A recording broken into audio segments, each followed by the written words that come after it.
Hello दोस्तों, आज हम लोग देखेंगे नया प्रश्न। ठीक है, तो अध्याय दो चरों का रैखिक समीकरण का प्रश्न भी 2 में आए हैं, जिसमें 2 कंप्लीट कर ही चुके हैं पिछले वीडियो में। आज हम लोग देखेंगे प्रश्न क्रमांक 3। ठीक है, बहुत ही अच्छा सवाल है और इसमें एग्जाम का इस प्रश्न से जरूर 4 या 5 नंबर का जरूर सवाल हर साल पूछा जाता है। इस बात को आप लोग ध्यान में रखिएगा। तो देखते हैं, प्रश्न क्रमांक 3 बोला है, निम्न समीकरणों को किसी भी विधि से हल कीजिए। मतलब जो यह सवाल है उसको किसी भी विधि से हल कीजिए। मतलब हम लोग को 3 विधि हमको पता है ना, जो हम लोग को 3 विधि के हम लोग पढ़ते हैं। ठीक है, 3 विधि कौन कौन से? सबसे पहला है प्रतिस्थापन विधि, दूसरा है विलोपन विधि, तीसरा है वज्र गुणन विधि। है ना, किसी भी विधि से हल कीजिए। मतलब किसी भी विधि से हल कीजिए, मतलब आप प्रतिस्थापन से भी बना सकते हो, विलोपन विधि से भी बना सकते हो, और क्या बोलते हैं, वज्र गुणन विधि से भी बना सकते हो। तो ऐसे हमको 3 विधि हमको याद रखना है ना। लिख लेना, प्रतिस्थापन प्रतिस्थापन विधि। ठीक है, दूसरा है विलोपन विधि, तीसरा है क्या है, वज्र गुणन।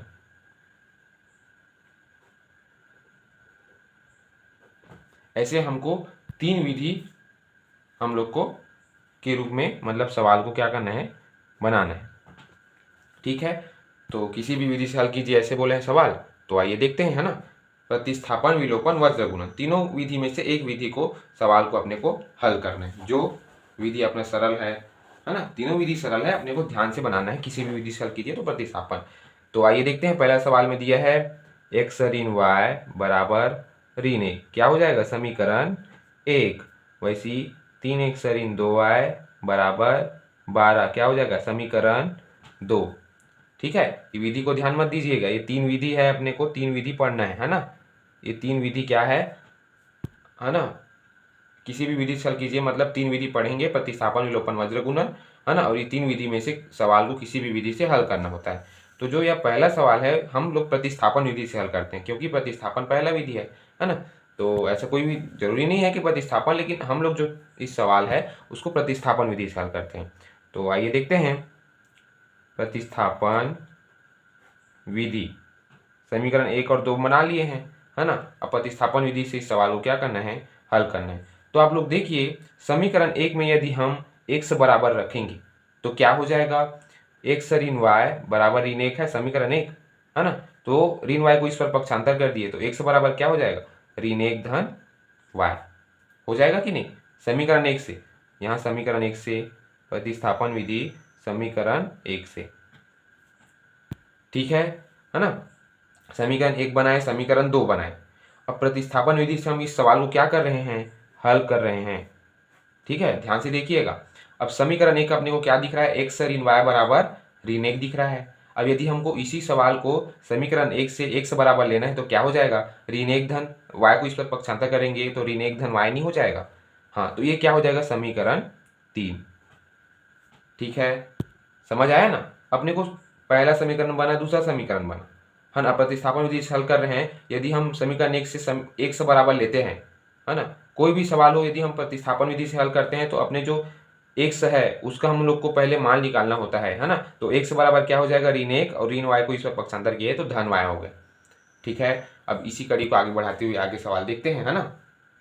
अब यही जो x का मान है, x बराबर ऋण 1 धन y आया ना, ऋण y को इस पर पक्षांतर किए तो ऋण 1 धन y हो गया, समीकरण 3 बना दिए। और इसी x का मान को अपने को क्या रखना है, समीकरण 2 में रखना है। तो चलो लिखते हैं, समीकरण 2 में x बराबर ऋण 1 धन y का मान रखने पर, समझ आया ना। अब बस एक से क्यों लिए, प्रतिस्थापन विधि से हल कर रहे हैं, है ना। अलग अलग विधि, अलग अलग रूप। तो हमको प्रतिस्थापन में क्या करना है, जहां इसी सवाल दिखेगा तो x बराबर सीधा अपने को सवाल को ले लेना है ना। तो x बराबर क्या लिए, ऋण 1 है तो ऋण 1 यहाँ पास, और ऋण y को पक्षांतर किए तो धन y हो गया, समीकरण 3 बना दिए, है ना। वैसे ये समीकरण 1 और 2 तो पहले से बना लिए प्रश्न से, है ना। इस टाइप से प्रतिस्थापन विधि बनाया जाता है। उसके बाद समीकरण 2 में x का मान रखना है अपने को, ठीक है, समीकरण 2 में क्या रखना है, x का y, x का क्या रखना है, मान रखना है। तो x का मान क्या है, x बराबर ऋण 1 धन y का मान रखने पर, तो समीकरण 2 क्या है अपना, 3x ऋण 2y बराबर 12। ये हमारा सामान्य समीकरण 2 है ना। अब इसी में मान रख दीजिए, 3 है तो 3, x की जगह क्या रखेंगे, x की जगह ऋण 1 धन y रखेंगे, ऋण 2y बराबर 12। समझ गए ना। देखिए 3 है तो 3, यहाँ पास गुणा है, गुणा x की जगह क्या रखेंगे, इसको ऋण 1 धन y, x का मान कितना है, ऋण 1 धन y है ना, तो इसी को x की जगह ऋण 1 धन y को रखिए, ऋण है तो ऋण, 2y है तो 2y बराबर 12 है तो 12। ठीक है, समझ गए ना। एक बार और ध्यान से देखिएगा, ये जो x है उसका मान है ऋण 1 धन y, इसी मान को x की जगह रखा हूँ, बाकी सेम टू सेम है।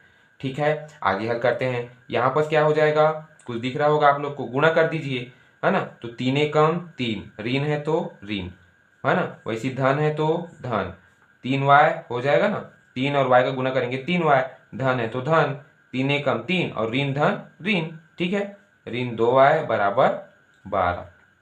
ठीक है, वैसी ऋण 3 को इस पर पक्षांतर कर दिए, 3y ऋण 2y बराबर, ऋण 3 को पक्षांतर करेंगे तो क्या हो जाएगा, 12 धन 3 हो जाएगा, ऋण 3 है ना, पक्षांतर करेंगे तो 12 धन 3 हो जाएगा।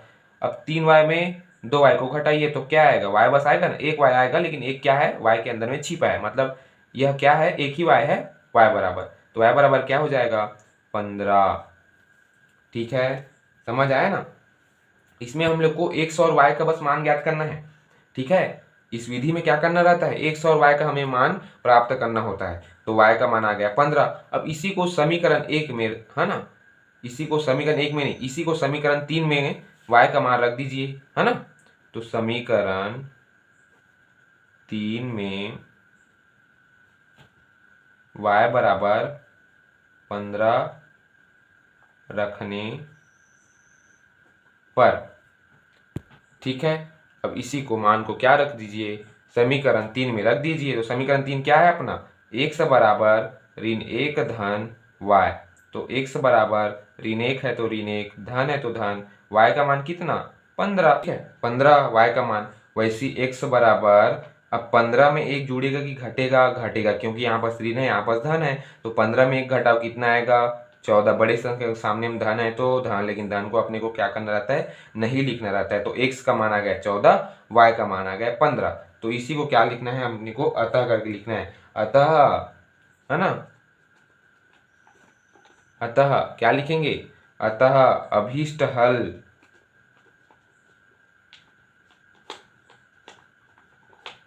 अतः अभीष्ट हल, अतः अभीष्ट हल x बराबर 14 और y बराबर 15 है, ये अपने को लिखना है।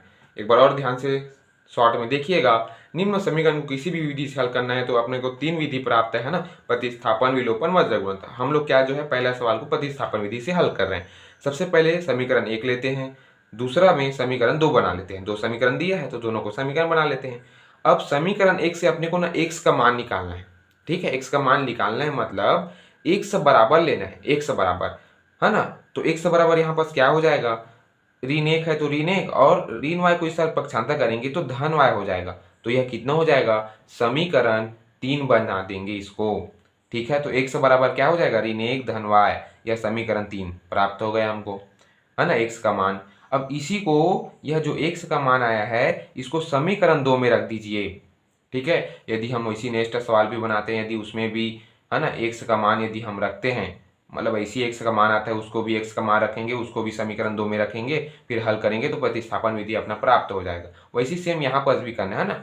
तो x बराबर ऋण 1 धन y है, अब समीकरण 2 में x का मान रखना है, तो समीकरण 2 में x का मान रखे तो यहाँ पर x का मान रखे, बाकी सेम टू सेम है। ठीक है, अब इसको 3 के साथ अंदर में गुना कर दें, गुना में है ना, तो 3 के साथ अंदर में गुना, तो 3 एकम 3, ऋण धन ऋण हो जाएगा, है ना, ऋण है तो ऋण, 3 एकम 3, धन है तो धन, 3 और y का गुना करेंगे 3y, ऋण 2y है तो 2y बराबर 12।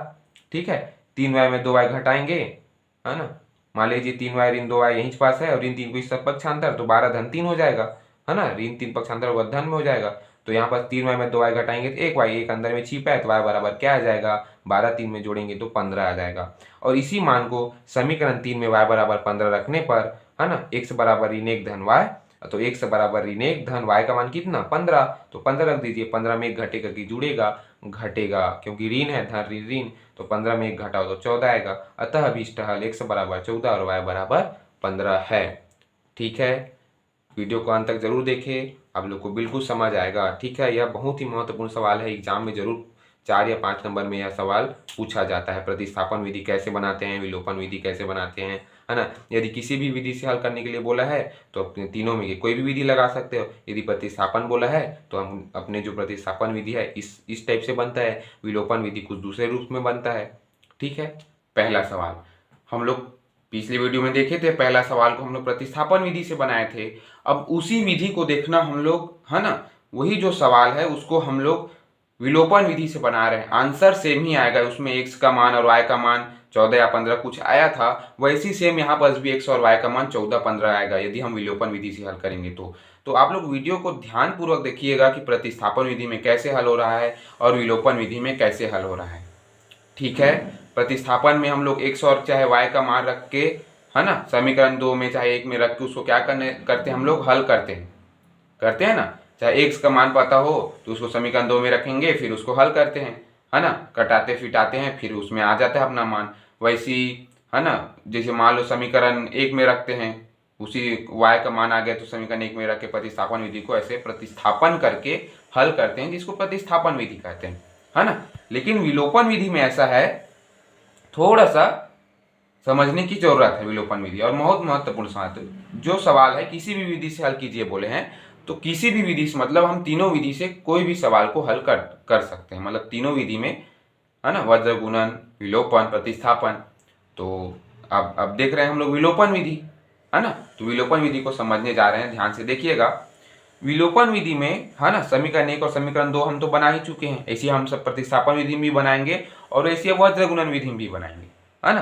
तो देखते हैं, यहाँ जो गुणांक रहता है x के साथ, उसका ना समीकरण 1 और समीकरण 2 में गुना करना।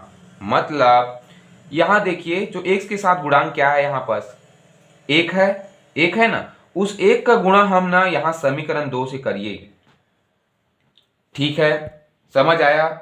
यहां जो गुणांक है उसको समीकरण 1 के 2 के साथ गुना करना, यहां जो गुणांक है उसको समीकरण 1 के साथ गुना करना। ठीक है, तो यहां गुणांक अपने को क्या मिला, 1 मिला, उस 1 को गुणांक को यहां से 1 के साथ गुना कर दीजिए। ठीक है, आगे देखते हैं। अब यहां गुणांक अपना क्या मिल रहा है, 3 मिल रहा है x के साथ, तो उस जो गुणांक को यहां से 3 के साथ गुना कर दीजिए। और ऐसा क्यों कर रहे हैं, क्योंकि हमको जो x वाली भाग है चाहे y वाली भाग है उसको हम लोग को कटाना रहता है। यदि वो जब तक नहीं कटेगा तो सवाल क्या होता है, आगे नहीं जाता है। तो ये जो कटेगा ना, सामने वाली जो भाग है, राशि है ना, इसको जब कटाएंगे तब हमारा सवाल क्या होगा, आगे बढ़ेगा, है ना। इस टाइप से सवाल को हल करना है। इसीलिए हम लोग जब यहाँ गुणांक 1 है उसको समीकरण 2 से गुणा करिए, यहाँ जो गुणांक है उसको समीकरण 1 के साथ गुणा करिए। इसलिए दोनों समीकरण 1 और 2 में गुणांकों का गुणा करते हैं, जैसे यहाँ 1 के साथ समीकरण 2 से, 3 के समीकरण 1 से। अब आगे देखते हैं, ध्यान से वीडियो को समझिएगा। क्यों कर रहे हैं, आप लोग को समझ आया ना, क्योंकि जो सामने की संख्या है, राशि है, उसको कटाना रहता है, इसलिए हमारा जो सवाल है आगे बढ़ता है। इसलिए हम लोग दोनों को गुणांक के साथ गुणा करते हैं। तो गुणा करिए, आएगा कि नहीं देखते हैं। 3 के साथ अंदर में गुणा करिए समीकरण 1 में, तो क्या हो जाएगा, 3x हो जाएगा। 3 का 1 के साथ गुणा तो 3x, ऋण है तो ऋण, 3 और y का गुणा करिए, 3y हो जाएगा। ठीक है, 3x ऋण है तो ऋण, 3y बराबर, ठीक है, ऋण और धन इधर ऋण हो जाएगा। यहाँ ऋण 1 है ना, तो ऋण है तो ऋण, 3 कम 3। समझ आया। गुणा बस किए हैं 3 से समीकरण 1 में, 3x ऋण 3y बराबर ऋण 3 आया। वैसी अब 1 के साथ गुणा करिए समीकरण 2 में, तो आप लोग को पता है 1 के साथ कितनी भी बड़ी सवाल को गुणा कीजिए वो सेम टू सेम आता है। तो 1 के साथ हम इधर समीकरण 2 में गुणा करेंगे तो ये सेम टू सेम आएगा। तो आ जाएगा 3x ऋण 2y बराबर 12। ठीक है, 3x एकम 3x ऋण है तो ऋण, 2y एकम 2y बराबर है तो बराबर, 12 एकम 12 आ गया। अब इस जो सवाल है इसको ना अपने को घटा देना है। क्या कर देना है, घटा देना है। तो यहाँ पर लिखना पड़ेगा, है ना, समीकरण, ठीक है, जो आया है सबसे पहले अपने को गुणांक का गुणा किए, समझ आया, उसके बाद गुणा किए, अब अपने आ गया, है ना। मान लीजिए समीकरण 3 बना लेते हैं और इसको समीकरण 4 बना लेते हैं, ठीक है। तो यहां पर अपने को लिखना पड़ेगा कि समीकरण 3 को समीकरण 4 से घटाने पर, ठीक है ना। तो समीकरण जो 3 है उसको समीकरण 4 से घटाएंगे, ठीक है। तो घटाते हैं, चलिए देखते हैं। यहां पर लिखना पड़ेगा समीकरण 3 माइनस 4 से घटाना, ठीक है। तो समीकरण 3 से 4 को घटाना है, ठीक है। गुणा किए, समझ आया, उसके बाद गुणा कर लिया, अब घटाना है। तो घटाना है तो चलिए घटाते हैं। यहाँ धन है और ऋण हो जाएगा, यहाँ ऋण है और क्या हो जाएगा, धन हो जाएगा। यहाँ धन है तो ऋण हो जाएगा, ठीक है। नीचे वाली जो संख्या है ना, वो चेंज हो जाता है।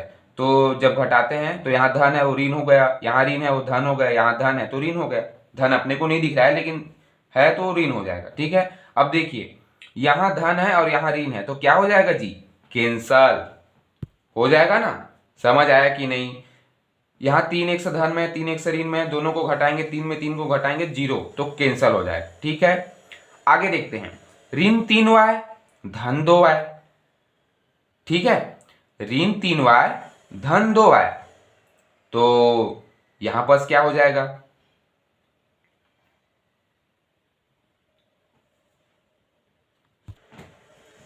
है ना।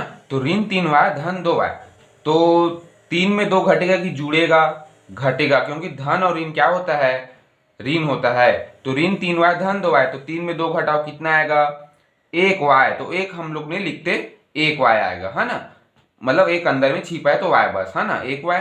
लेकिन बड़ी संख्या के सामने में ऋण है तो ऋण लगाना पड़ेगा, ठीक है। आगे देखते हैं, बराबर है तो बराबर, ठीक है। अब ऋण 3 ऋण 12, ऋण ऋण क्या होता है, धन, और 12 और 3 को जोड़िए कितना आएगा, 15, ठीक है। ऋण 3 ऋण 12 दोनों को जोड़िए 15, और बड़ी संख्या के सामने में देखिए 12 के सामने में क्या है, ऋण है, तो बड़ी संख्या के सामने में ऋण है तो क्या आ गया, ऋण आएगा ना। और इधर वैसी बड़ी संख्या के सामने में ऋण था तो ऋण y, है ना। 3 में 2 घटाए 1y, इस टाइप से। अब यहां देखिए हम आगे सवाल को बढ़ाते हैं, तो ऋण और ऋण क्या हो जाएगा, इधर कैंसल हो जाएगा, तो y बराबर क्या हो जाएगा, 15। ये देखो, और समीकरण बोलता हूं, जब हम पहले सवाल भी बनाए थे इसी में, जब इस सवाल को बनाए थे प्रतिस्थापन विधि से, उसमें भी y का मान 15 आया था, आप लोग देखना आया था, हाँ। तो ये अपना y का मान आ गया 15। अब इसी को समीकरण 1 में रख दीजिए, उसके बाद हमारा जो x का मान है वह हमें प्राप्त हो जाएगा। तो चलिए बनाते हैं आगे, समझ आया ना। इसलिए विलोपन विधि ध्यान से देखिए, सबसे पहले गुणांक को गुणा करना समीकरण 1 और 2 से, उसके बाद समीकरण 3 से समीकरण 4 को घटाना, ठीक है। जब गुणा किए, पहले काम है गुणा करना, दूसरा काम है घटाना, ठीक है। घटाएंगे तो अपना y का मान आएगा, चाहे x का मान आएगा, और उसको मान को समीकरण 1 में क्या कर देना, रख देना। तो चलिए आगे बनाते हैं, समीकरण 1 में y बराबर 15 रखने पर, ठीक है। तो इस जो y का मान है 15 उसको समीकरण 1 में रख दीजिए। तो समीकरण 1 क्या है, तो समीकरण 1 अपना क्या है, x ऋण y बराबर ऋण 1, है ना। x ऋण y बराबर ऋण 1, यह समीकरण 1 है, इसी में मान को रख दीजिए। x का मान हमें पता नहीं है, ज्ञात करना है, ऋण है तो ऋण, y का मान कितना है 15, यहाँ हमारा ऋण कैंसिल हो गया था ना, तो y का मान कितना है 15, तो 15 बराबर ऋण 1 है तो ऋण 1। समझ आया, मान बस को रखे हैं, है ना, कहीं हम दूसरे को नहीं रखे, है ना। y का मान 15 रखे, ऋण है तो ऋण 1 है तो ये समीकरण 1, है ना। वैसे आगे बढ़ते हैं, x है तो x, अब ऋण 15 को पक्षांतर कर दीजिए ऋण 1 के साथ, तो क्या हो जाएगा, ऋण 1 है तो अपनी जगह में ऋण 15 को पक्षांतर करेंगे तो यह हो जाएगा धन 15, हो जाएगा ना, धन 15। अब ऋण 15 को पक्षांतर किया, धन 15 हो गया, है ना। तो x बराबर क्या हो जाएगा जी, 15 में एक जुड़ेगा कि घटेगा, देखिए यहाँ ऋण है यहाँ धन है तो घटेगा, धन ऋण होता है, तो 15 में एक घटाइए कितना आएगा 14। बड़े संख्या के सामने में धन है तो धन, धन को हम लोग नहीं लिखते। इस टाइप से आप देखिए जब हम लोग प्रतिस्थापन विधि से जब सवाल को हल किए थे पहला सवाल को, तो उसमें क्या आया था, y बराबर 15 x बराबर 14 आया था ना। सेम देखो विलोपन विधि से भी हम लोग हल किए पहला सवाल को, तो यह क्या आया x बराबर 14 y बराबर 15। वैसे वज्र गुणन विधि से हल करेंगे तो यह भी सवाल में वैसी x बराबर 14 y बराबर 15 आएगा। इसलिए किसी भी विधि से हल करो जो है ना, जो हमारा आंसर है वह आना रहता है। ठीक है, तो आइए x बराबर 14 y बराबर अपना मान 15 आया है और इसको लिखेंगे अतः करके, है ना। तो अतः तो लिखते हैं, अतः क्या लिखेंगे, अभीष्ट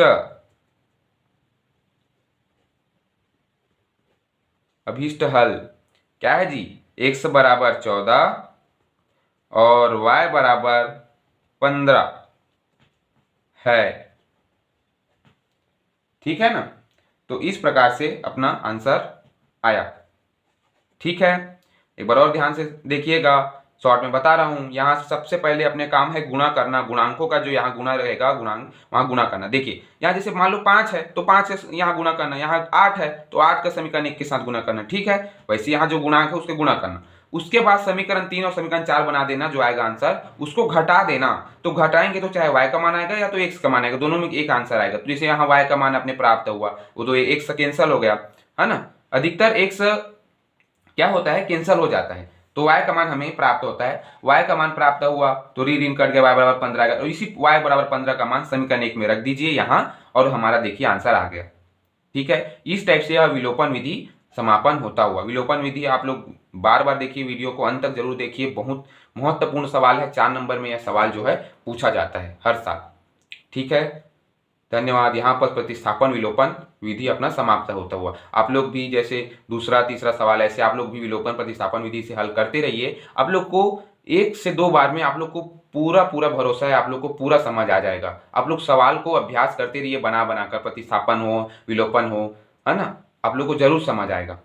ठीक है, कई जो सवाल होते हैं प्रतिस्थापन विधि, एग्जाम में यह पूछा जाता है कि प्रतिस्थापन विधि से हल कीजिए या विलोपन विधि से हल कीजिए या वज्र गुणन विधि से हल कीजिए। तो जिस विधि से बोला जाएगा उसी विधि से अपने को सवाल को हल करना है। ठीक है ना। जैसे कि अभी हम लोग देख रहे हैं विलोपन विधि, अब किसी भी विधि से हल कर दीजिए, मतलब बोला तो हम लोग को तीनों विधि में से कोई एक विधि बनाना है, आंसर आएगा सेम ही।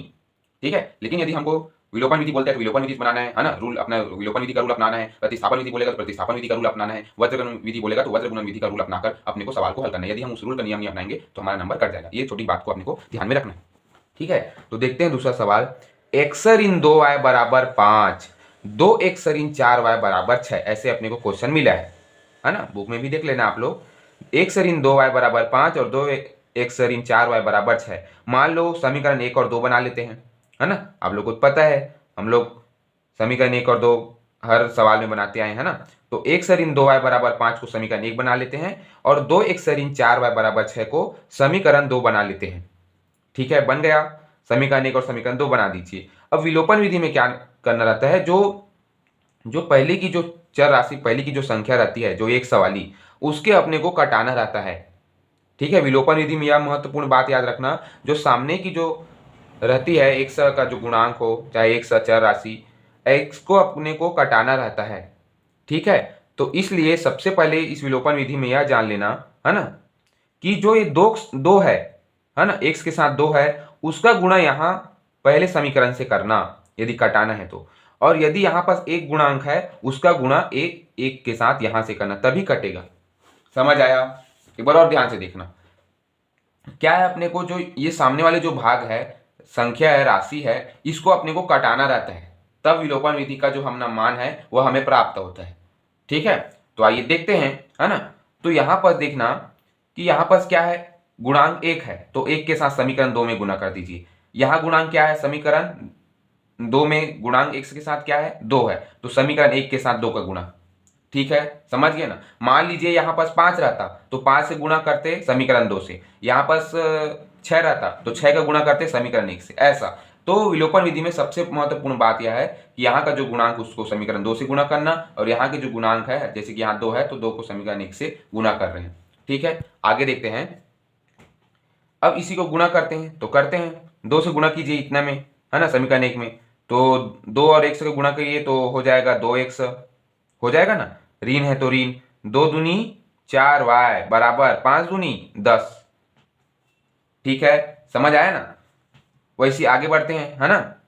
एक के साथ गुना करिए, तो एक के साथ कितने भी बड़ी सवाल को गुना करिए वो सेम टू सेम होता है। तो एक के साथ यदि हम गुना करेंगे, है ना, तो ये सेम टू सेम हो जाएगा, 2x ऋण 4y बराबर 6। ठीक है, समझ आया ना। तो यहाँ पर विलोपन विधि में देखिए, 2 के साथ पहले इधर गुना किए समीकरण 1 में, तो 2x ऋण 4y बराबर 10 आया। एक के साथ गुना करेंगे तो 2x ऋण 4y बराबर 6 आया, आ गया, है ना। अब इसको अपना समीकरण 1 और 2 में तो गुना कर लिए, अब इसको अपने को घटाना रहता है, तो घटाइए तभी तो कटेगा। तो 2, है ना, तो 2x में, है ना, यहाँ घटाएंगे तो यहाँ जो चिन्ह है वह चेंज हो जाता है, ऋण है तो धन, यहाँ ऋण हो जाएगा, धन है तो यहाँ भी धन है तो ऋण हो जाएगा। मान लीजिए अपने को धन नहीं दिख रहा है, लेकिन वहां पास धन है तो ऋण हो जाएगा, यहाँ पास भी धन है तो ऋण हो जाएगा, यहाँ पास ऋण है तो धन हो जाएगा। अब सवाल को हल करते हैं, 2x धन में है, इधर ऋण में है, कैंसल।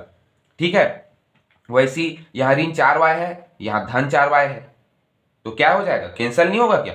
ऋण 4y है और इधर धन 4y है, तो 4y में 4y घटेगा, धन और ऋण तो घटेगा, तो घटाइए तो कितना आएगा, 0 आ जाएगा, है ना। और वैसे इधर 10 में क्या, 10 धन में है और ऋण 6 है, तो 10 में 6 में घटाओ कितना आएगा, 4 आएगा, बड़े संख्या सामने में धन है तो धन, तो हमारा कुछ ही नहीं बचा, 0 0 सब 0 हो गया। तो मतलब यह जो विधि है उसका कोई भी हल नहीं है। ठीक है, यह हम सीधा यहां पर लिख देते हैं, अतः, मतलब देखो पूरा कट गया ना, तो अतः समीकरण के कोई हल नहीं है। ठीक है, अब पूरा कट गया मतलब 0, तो समीकरण का कोई हल ही नहीं है। यदि हम y बराबर यदि मान आता, है ना, y का यदि मान आता तो y का मान आता तो आगे बढ़ता, और y और x का कुछ मान ही नहीं आया है, तो यह सवाल यहीं पर समाप्त होता है, इसका कोई हल ही नहीं है। यदि हम इस विधि को जो दूसरा विधि है ना, जो दूसरा समीकरण है, इसको यदि हम प्रतिस्थापन से भी बनाएंगे तब भी हमारा सवाल कोई हल नहीं होगा। यदि हम वज्र गुणन विधि से बनाएंगे तब भी इसमें कोई सवाल हल नहीं होगा। मतलब आप यही से जान लिए कि विलोपन विधि यदि नहीं बन रहा है तो प्रतिस्थापन से भी नहीं बनेगा और वज्र गुणन विधि से भी नहीं बनेगा, सीधा अतः समीकरण के कोई हल नहीं है। आप लोग प्रतिस्थापन से और वज्र गुणन विधि से बना के देखिएगा। ठीक है, बिल्कुल देखना, उसमें भी यही सेम अपने को मान राशि प्राप्त होगा। ठीक है, तो तीसरा सवाल अपने को क्या दिया है, x धन y बराबर 6 और x बराबर y धन 2, ऐसा अपने को प्रश्न दिया है और बोला है कि किसी भी विधि से हल करो। तो यह जो सवाल है हम लोग प्रतिस्थापन विधि से हल करने जा रहे हैं, है ना। ध्यान से यह जो सवाल है उसको देखिएगा, है ना। प्रतिस्थापन विधि पहले में भी देखे थे, है ना, पहला जो सवाल था वैसी सेम टू सेम तीसरा भी बनेगा। आप लोग देखना, पर जो समीकरण 2 में जो बनाया हूं वह एकदम x का मान दिख रहा है कि नहीं, x बराबर y धन 2 दिख रहा है ना। इसी मान को अपने को समीकरण 1 में चुपचाप x का मान में वहां पर रख देना है और इसको हल करेंगे तो y बराबर 2 आ जाएगा, और ये y बराबर 2 आएगा उसको समीकरण 2 में, है ना, रख देंगे और समीकरण 2 में y बराबर 2 रखेंगे तो हमारा x का मान 4 आ जाएगा। ठीक है, ध्यान से देखना, x धन y बराबर 6 प्रतिस्थापन विधि से हल कर रहे हैं। ठीक है, और x बराबर y धन 2, तो आप लोग को पता ही है कि हम लोग प्रतिस्थापन विधि में सबसे पहले क्या करते हैं, x हम लोग को पता करना रहता है। देखो पहला वीडियो में भी हम लोग x हम लोग का मान ज्ञात करना पड़ता था, कि ये है ना x बराबर ऋण 1 धन y, वैसे यहाँ पर भी देखो x बराबर y धन 2 दिख रहा है, पहले से दिख रहा है, इसी को x मानकर समीकरण 1 में रखिए। ठीक है, हम लोग समीकरण 1 और समीकरण 2 बना लेते हैं, और जो समीकरण 2 है अपना क्या है, x का मान है, देखिए x बराबर y धन 2 सवाल में ही दिया है, तो इसको अपने को समीकरण 1 में रखना है। तो यहाँ पर लिखना है समीकरण 2 से x का मान समीकरण 1 में रखने पर। ठीक है, तो जो समीकरण 1 है उसमें x का मान रख दीजिए y धन 2, तो यदि y धन 2 का मान रखेंगे धन y बराबर 6, है ना, y और y जुड़ेगा तो 2y हो जाएगा, 2 है तो 2 बराबर 6। ठीक है, y और y जुड़ेगा तो 2y हो जाएगा, 2 है तो 2 बराबर 6 है तो 6, है ना। अब 2y को इस तरफ पक्षांतर कर दीजिए और 2y है तो वहीं पास अपनी जगह में, 6 में 2 घटाओ कितना आएगा 4, 2y है तो 2y। ठीक है, अब y बराबर क्या हो जाएगा, y का मान ज्ञात करना है तो 4/2 हो जाएगा, तो 2 में 2 4 को भाग देंगे कितना आ जाएगा, y बराबर 2 आ जाएगा। ठीक है, वैसे समीकरण 2 में y बराबर 2 रख दीजिए। समीकरण 2 अपना क्या दिख रहा है, x बराबर y धन 2, यह हमारा समीकरण 2 है, इसमें y का मान 2 रख दीजिए, तो y का मान 2 रखेंगे तो x बराबर क्या हो जाएगा, 2 धन 2, 2 दूनी 4। ठीक है, तो इस प्रकार से अपना x का मान 4 और y का मान 2 हमें प्राप्त होगा। यह प्रतिस्थापन विधि से इस सवाल को हल करेंगे तो, ठीक है। यदि हम विलोपन विधि से करेंगे तब भी से हमारा आंसर सेम आएगा, है ना। इसमें डरने वाली कोई बात नहीं। यदि हमको ऐसी सवाल दिखता है 1 से बराबर, तो आप सीधा आंख मूंद के प्रतिस्थापन विधि से बनाइए जिसका आंसर आ जाए, ठीक है। कुछ आप लोग भी नहीं समझ आया होगा तो आप लोग समझ के इस वीडियो को बनाइएगा, ठीक है। प्रश्न क्रमांक 3 का चौथा प्रश्न, यह जो सवाल है किसी भी विधि से हल कीजिए, ऐसा जो चौथा प्रश्न है।